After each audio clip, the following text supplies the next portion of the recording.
வணக்கம் and welcome to comfort radio. So நீங்கள் எல்லாரும் ரேடியோவில் கேட்டுட்டு இருக்க ப்ரோக்ராம் என்ன அப்படின்னு கேட்டிங்கன்னா ஃபெய்த் ஃப்ரீக்வன்சி, விசுவாச அலைவரிசை அப்படின்ட்டு இதற்கான ஒரு தமிழ் பெயர். ஓகே, ஸோ இந்த ஷோவில் வந்து நம்ம ரொம்ப டிஃப்ரெண்ட்டான விஷயத்த ஒவ்வொரு நாளும் கேட்டுட்ருக்கோம். நீங்கள் எல்லாரும் இந்த ஷோவை என்ஜாய் பண்ணுறீங்க. ஆண்டவர் இது மூலயமா எனக்கு நிறைய வார்த்தைகளை கற்றுக் கொடுக்குறாரு அப்படின்ட்டு நீங்கள் ஃபீல் பண்ணிங்கன்னா தாராளமாக நீங்கள் வந்து நம்மளுடைய ரேடியோ நம்பருக்கு உங்களுடைய கருத்துக்களை தெரியப்படுத்தலாம். ஸோ ஒவ்வொரு வார்த்தைகளை பற்றி அறிந்து கொள்வது எவ்வளோ முக்கியம் அப்படின்றத நான் உங்களுக்காக சொல்கிறேன். ஸோ பைபிளை நம்ம வந்து ஏதோ கடமைக்காக ரீட் பண்ணிட்டு போகிறதுல எந்த ஒரு பிரயோஜனமும் கிடையாது. ஏன்னு கேட்டிங்கன்னா சில வார்த்தை நம்மளுக்கு புரியாது. நம்ம என்ன பண்ணிடுவோம், உடனே ஸ்கிப் பண்ணிட்டு அடுத்த வேர்ஸ்க்கு போயிடுவோம். பட் ஆனால் ஆண்டவர் அந்த வார்த்தையின் மூலமாக நமக்கு என்ன சொல்ல வராரு, ஸோ அந்த வேர்ட் மூலிமா என்ன ஒரு ஆழமான அர்த்தம் இருக்குது அப்படின்றத பற்றி நம்ம அதிகமாக தியானிக்கிறது இல்லை. அதை பற்றினதான கன்சர்னே நம்மளுக்கு இல்லாமல் போயிடுச்சு. ஆனால் இன்னைக்கு வந்து பாருங்க, நிறைய பேர் இங்கிலீஷ் பைபிள்லாம் நீங்க ரீட் பண்ணுவீங்க. சில வேர்ஷன்லலாம் நம்மளுக்கு வந்து எத்தனை வாட்டி படிச்சாலும் புரியாது. ஆனா அந்த வேர்டெல்லாம் எடுத்து தமிழாக்கம் என்னது, ஆண்டவர் இதன் மூலியமா என்னென்ன சொல்ல வராரு அப்படின்ட்டு தான் நான் உங்களுக்கு வந்து நம்மளுடைய ஷோல சொல்ல வரேன். ஸோ ஈஸியான வார்த்தைகளா இருக்கட்டும், கஷ்டமான வார்த்தைகளா இருக்கட்டும், நம்ம எல்லாரும் சேர்ந்து கற்றுக்கொள்வோம். ஏன்னா கர்த்தருடைய வசனத்தை நாளுக்கு நாள் நம்ம புதிதா தெரிந்து கொள்ளும் போது நம்மளுக்கு ஞானம் பெருக ஆரம்பிக்கும். ஏன்னா அவருடைய வார்த்தை தான் நம்மளுக்கு ஞானத்தை வருவிக்கும் இல்லையா. நம்மளுக்கு வந்து ஒரு நாலேஜை கெயின் பண்ணும், விஸ்டமை கெயின் பண்ணும். ஸோ அதனால நீங்க ஆண்டவருடைய வார்த்தைக்கு எவ்வளவு முக்கியத்துவம் கொடுக்குறீங்களோ அந்த அளவுக்கு அவரு உங்களை வந்து ஹானர் பண்ணுவார். ஓகேவா? ஃபெய்த் ஃப்ரீக்வன்சில இன்னைக்கு என்ன வேர்டை கற்றுக்கொள்ள போறோம் அப்படின்ட்டு நீங்க எல்லாரும் யோசிச்சுட்டு இருக்கலாம். ஸோ நான் வந்து ஏல இருந்து ஸ்டார்ட் பண்ணியிருக்கேன் இல்லையா. ஸோ A to Z நம்ம வந்து நிறைய வேர்ட்ஸ் வந்து தெரிஞ்சுக்க போறோம். ஸோ ஃபர்ஸ்ட் வேர்ட் நம்ம வந்து தெரிஞ்சுக்கிட்ட வேர்ட் என்ன ஞாபகம் இருக்கா? அபைட், நிலைத்து இருக்கிறது. அண்ட் ரெண்டாவதா ஆல்மைட்டி, அவர் சர்வ வல்லமை உள்ள தேவன். அண்ட் மூன்றாவதா ஆங்ஸைட்டி. இந்த ஆங்ஸைட்டின்ற வேர்டை நிறைய பேர் நம்ம வந்து இங்கிலீஷ் பைபிள் படிக்கும் போது கேட்டிருப்போம். சரி, ஓகே, இப்போ நிறைய பேர் யோசிக்கிறீங்க, என்ன சிஸ்டர் புதுசா இங்கிலீஷ்ல ஆங்ஸைட்டின்னு வேர்ட் சொல்றீங்களே, இதற்கான மீனிங் என்ன அப்படின்னு நீங்க கேட்கலாம். ஆங்ஸைட்டினா கவலை. ஸோ நம்ம எல்லாருக்கும் ரொம்ப ஈஸியா வரக்கூடிய ஒரு விஷயம் இல்லையா. ஆட்டோமேட்டிக்கா இந்த கவலை மட்டும் எப்படி வருதுன்னே தெரியாது. நம்மளை அறியாமையே நிறைய நேரம் எல்லா விஷயத்துக்கும் நம்ம கவலைப்பட்டுட்டு இருப்போம். ஆனா இன்னைக்கு இந்த கவலை, இந்த ஆங்ஸைட்டி அப்படின்ற ஒரு விஷயம் நம்மளை பிசிக்கலா, நம்மளை மென்டலா, நம்மளை எமோஷனலா எந்த அளவுக்கு பாதிக்குது அப்படின்றத பத்தி நம்ம நிறைய காரியங்களை தெரிஞ்சுக்க போறோம். ஓகே, ஸோ நான் வந்து சர்ச் பண்ணும்போது இந்த ஆங்ஸைட்டி எதனால வருது அப்படின்ட்டு பார்க்கும்போது, இந்த கவலை வந்து நம்மளுடைய இன்னர் ஃபியர்னால, நம்ம உள்ளான ஒரு பயம் இருக்கும் பார்த்தீங்களா. ஐயோ, இந்த காரியம் எப்படி முடிய போதோ, என் பிள்ளையோடைய வாழ்க்கை என்ன ஆக போகுது, ஸோ என்கிட்ட அவ்வளோ காசு இல்லையே அப்படின்ட்டு ஒவ்வொரு விஷயத்துக்கும் நம்ம வந்து பயப்படும் போது கவலை ஆட்டோமேட்டிக்கா ஸ்டார்ட் ஆயிடுமா. அண்ட் வந்து அன்சர்டைனா அண்ட் வந்து சில விஷயங்கள் எதிர்பாராத விதமா நடந்துட்டா இது எப்படி ஆயிடும், ஸோ இப்படிலாம் வந்து நம்ம வாழ்க்கை மாறிடுச்சுன்னா எப்படி இருக்கும் அப்படின்ட்டு தேவையில்லாம யோசனைனால, தாட்ஸ்னால நம்மளுக்கு கவலை ஆட்டோமேட்டிக்கா வந்து வர ஆரம்பிக்கும். இந்த கவலை எந்த விஷயத்துலலாம் தெரியுமா அஃபெக்ட் பண்ணும்? நம்மளுடைய சிந்தையை பாதிக்கும். இரண்டாவதா நம்மளுடைய எமோஷன்ஸை பாதிக்கும். மூன்றாவதா நம்ம சரீரத்தை பாதிக்கும். நான்காவதா நம்மளுடைய பிஹேவியரே பாதிக்கும். அண்ட் ஃபைனலி நம்ம ஸ்பிரிச்சுவல் லைஃப், ஆவிக்குரிய வாழ்க்கைய கவலைன்ற ஒரு விஷயம் ரொம்பவே பாதிக்குமா. சரி, ஓகே, இந்த கவலைனால நம்மளுடைய சரீர பிரகாரமா என்ன உண்டாகுது அப்படின்னு கேட்டிங்கன்னா, நம்மளுடைய ஹெல்த்தை நம்ம கொஞ்சம் கொஞ்சமா லாஸ் பண்ண ஆரம்பிப்போம்.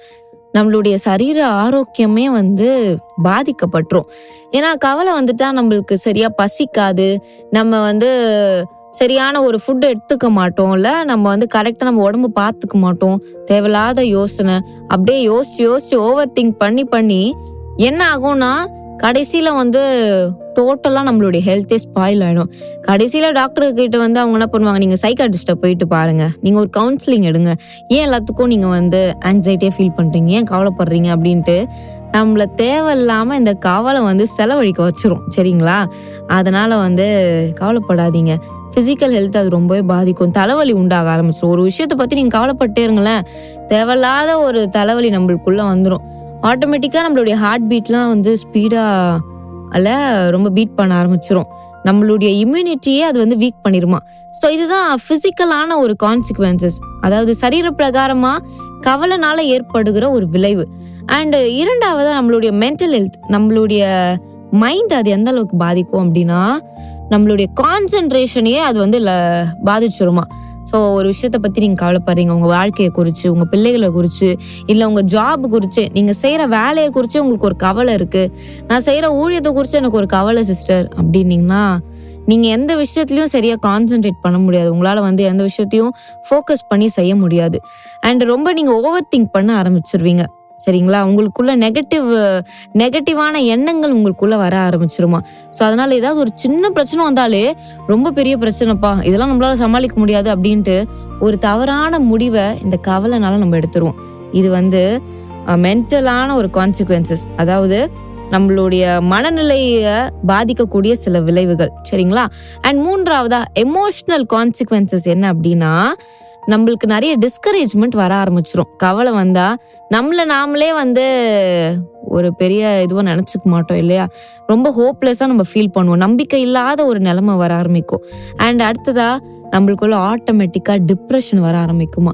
ஸோ அதனாலதான் இன்னைக்கு பாருங்க, உலகத்துல நீங்க ஒரு யூத் கிட்ட கேட்டீங்கனாலே அவங்க அவ்வளோ டிப்ரெஸ்டா இருப்பாங்க. இப்பெல்லாம் பாருங்க, ஸ்கூல் பிள்ளைங்களே எனக்கு ரொம்ப டிப்ரெஷனா இருக்கு, நான் என்ன பண்றதுனே தெரியல, என்னால் படிக்கவே முடியல அப்படின்ட்டு ஸ்கூல் படிக்கிற பிள்ளைங்க கூட டிப்ரெஷன் அப்படின்ற ஒரு வார்த்தையை யூஸ் பண்ண ஆரம்பிச்சுட்டாங்க. ஸோ அந்த அளவுக்கு நம்மளுடைய வேர்ல்டு போயிட்டு இருக்கு இல்லையா?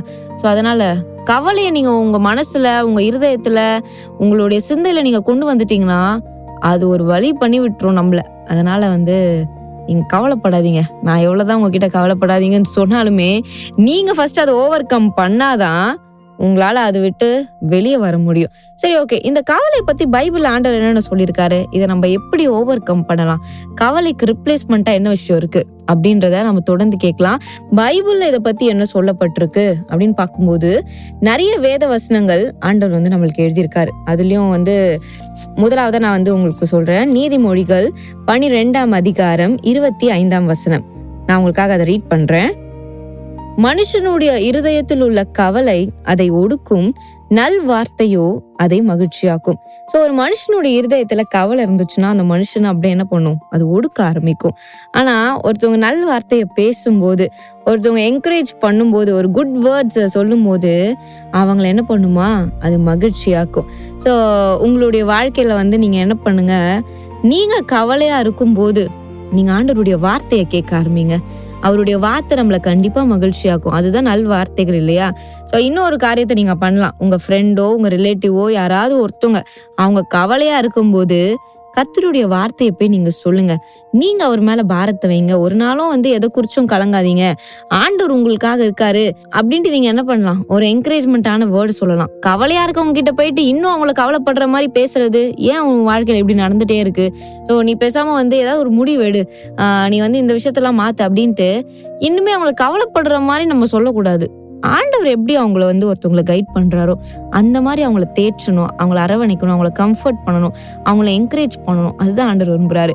ஸோ அடுத்ததா நம்மளுடைய பைபிள்ல ஆங்ஸைட்டி பத்தி என்ன சொல்லப்பட்டிருக்கு அப்படின்னா, பிலிப்பியர் 4ஆம் அதிகாரம் 6-7 வசனம் பாருங்க. To not be anxious about anything. உங்களுக்கு நான் தமிழ்ல வாசிக்கிறேன். நீங்கள் ஒன்றுக்கும் கவலைப்படாமல் எல்லாவற்றையும் குறித்து உங்கள் விண்ணப்பங்களை ஸ்தோத்திரத்தோடு கூடிய ஜெபத்தினாலும் வேண்டுதலினாலும் தேவனுக்கு தெரியப்படுத்துங்கள். அப்பொழுது எல்லா புத்திக்கும் மேலான தேவ சமாதானம் உங்கள் இருதயங்களையும் உங்கள் சிந்தைகளையும் கிறிஸ்து இயேசுவுக்குள்ளாக காத்துக்கொள்ளும். சோ பாருங்க, ஆண்டவர் சொல்றாரு, நீங்க எதுக்கும் கவலைப்படாம உங்களுடைய விண்ணப்பங்கள் என்ன பண்ணுங்க, ஸ்தோத்திரத்தோடு கூடிய ஜெபத்தினாலும் வேண்டுதல்னாலும் எனக்கு நீங்க தெரியப்படுத்துங்க. சோ கவலைனால நம்மளுக்கு என்ன ஃபர்ஸ்ட் போகும், சமாதானம் போயிடும். அப்ப ஆண்டவர் சொல்றாரு, நான் உங்களுக்கு எல்லா புத்திக்கும் மேலான தேவ சமாதானத்தை நான் உங்களுக்கு தரேன். உங்க இருதயங்கள்ல, நம்ம இருதயம் பாதிக்கப்படுதுல கவலையில, அதனால இருதயத்துல ஆண்டவர் சமாதானத்தை தராரு. அடுத்தது நம்மளுடைய சிந்தையில தேவ சமாதானத்தை தராரு. சோ இந்த எல்லா விஷயத்தையும் கொடுத்து நம்மளுடைய கவலை ஆண்டவர் போக்குறாராம். சரிங்களா? ஓகே நேர்களே, அடுத்ததாக இந்த ஆங்ஸைட்டி கவலை பத்தி எங்க சொல்லப்பட்டிருக்கு அப்படின்னா, ஏசப்பா ரொம்ப அழகா நம்மளுக்கு டீச் பண்றாரு. மத்தேயு 6ஆம் அதிகாரம் 25-34 வரைக்கும். நீங்க எண்ணத்தை உண்போம் எண்ணத்தை உடுப்போம் அப்படின்ட்டு உங்க சரீரத்திற்காக நீங்க கவலைப்படாதீங்க. ஏன்னா ஆகாயத்து பட்சிகளையே நான் போஷிக்கிறேன். அந்தந்த டைம்ல அதுங்களுக்கு வேண்டிய சாப்பாடை நான் ஆகாயத்து பட்சிக்கே நான் போஷிக்கும் போது உங்களை நான் போஷிக்க மாட்டேனா? அதனால நாளை தினத்துக்காக நீங்க கவலைப்படாதீங்க அப்படின்ட்டு ஏசப்பா ரொம்ப அழகா நம்மளுக்கு டீச் பண்றாரு. ஸோ நம்மளுடைய வாழ்க்கையை குறிச்சு, நான் நாளைக்கு என்ன செய்ய போறேன், என் வாழ்க்கை எப்படி இருக்குமோ அப்படின்ட்டு நீங்க ஃபியூச்சரை குறிச்சே ரொம்ப கவலை உங்களுக்கு இருந்துச்சுன்னா கண்டிப்பா அது வந்து நல்ல காரியம் கிடையாது. ஆண்டவருக்கு அது பிரியமானது கிடையாது. நீங்க வந்து கவலைப்படும் போது ஆண்டவரை பிரைஸ் பண்ண ஆரம்பிங்க. கண்டிப்பா அந்த கவலை உங்களை விட்டு போயிடும். ஸோ நெக்ஸ்ட் எங்க சொல்லப்பட்டிருக்கு அப்படின்னா 1 பேதுரு 5:7 ஸோ இந்த வசனம் எனக்கு ரொம்பவே பிடிக்கும். அவர் உங்களை விசாரிக்கிறவர் ஆனபடியால் உங்கள் கவலைகளை எல்லாம் அவர் மேல் வைத்து விடுங்கள். ஸோ ஆண்டவர் பாருங்க ரொம்ப அழகா சொல்றாரு, கேஸ்ட் ஆல் யுவர் பர்டன்ஸ். சில வெர்ஷன்ஸ்ல வந்து பர்டன்ஸ் இருக்கும், சில வெர்ஷன்ல cast all your anxieties on him because he cares for you. ஆண்டவர் உங்களை வந்து கேர் பண்றவரா இருக்காரு, அவர் உங்களை விசாரிக்கிறவரா இருக்காரு. அதனால என்ன பண்ணுங்க, உங்க கவலையெல்லாம் அவர் மேல வச்சிருங்க. நிறைய பேருக்கு இந்த ஒரு ஹேபிட் வந்து இருக்கு, சர்ச்சுக்கு கவலையோட போவாங்க, கவலையோட போயிட்டு ஆண்டவர் சமூகத்துல வைக்காம என்ன பண்ணுவாங்க, அப்படியே ஜபத்துல வைக்கிற மாதிரி வச்சுட்டு மறுபடியும் அந்த கவலையை ரிட்டர்ன் வீட்டுக்கு வரும்போது எடுத்துட்டு வந்துருவாங்க. அதனால நீங்க அப்படி இல்லாம அவர் சமூகத்துல எல்லாத்தையும் நீங்க சப்மிட் பண்ணிருங்க. ஆண்டவரே இதுக்கப்புறம் நீங்க பார்த்துக்கொள்ளுங்க, எனக்கு எந்த விதமான கவலையும் இருதயத்துல வந்து ஆட்கொள்ளக்கூடாது. நீங்க வந்து என் சரீரத்தை, என்னுடைய இருதயத்தை, என் சிந்தை எல்லாவற்றையும் நீங்க வந்து தேவ சமாதானத்தால எனக்கு நிரப்புங்க அப்படின்ட்டு நீங்க வந்து சொல்லிக்கணும். இந்த கவலை வந்து பைபிள்ல இருக்க நிறைய கேரக்டர்ஸ்க்கு இருந்தது. யோபுக்கு இருந்தது, எலியாவுக்கு இருந்தது, தாவீதுக்கு இருந்தது. அந்த டைம்லலாம் அவங்க பண்ண விஷயம் என்ன தெரியுமா, ஆண்டவரை நோக்கி கூப்பிட்டாங்க. ஸோ அந்த மாதிரி நீங்க கவலைப்படும் போது தேவனை நோக்கி கூப்பிடுங்க. ஏன்னா அவர் உங்க கூடவே இருக்காரு, உங்க பக்கத்திலே இருக்காரு, உங்களை திடப்படுத்திட்டே இருக்காரு. ஸோ நீங்க ப்ரே பண்ணுங்க, கர்த்தருடைய வார்த்தையை கேளுங்க. ஸோ உங்க கூட ஒரு நல்ல ஒரு ஃபெலோஷிப்பை நீங்க வந்து பில்ட் பண்ணுங்க. அது மட்டும் இல்லாம அநேக பாடல்களை நீங்க வந்து கேளுங்க. கண்டிப்பா இந்த கவலை உங்களை விட்டு சீக்கிரத்துல நீங்கும். உங்களுடைய துக்கமும் உங்களுடைய கவலையும் சீக்கிரத்துல சந்தோஷமா ஆண்டவர் வந்து மாற்றுவார். சரிங்களா? ஓகே நேர்களே, ஸோ இன்னைக்கு ஆங்ஸைட்டின்ற வேர்டுக்கான ஒரு ஆழமான அர்த்தம் அண்ட் வேதத்துல எங்கெல்லாம் சொல்லப்பட்டிருக்கு அப்படின்னு நம்ம கேட்டாச்சு. தொடர்ந்து நாளைக்கும் ஒரு புதிய வார்த்தையோட நான் ஃபெய்த் ஃப்ரீக்வன்சி ஷோல உங்களை சந்திக்கிறேன். அதுவரை உங்களிடமிருந்து விடைபெறுவது உங்கள் ஆர்ஜே ஷைனி. இணைந்திருங்கள் கம்ஃபர்ட்டர் ரேடியோவுடன்.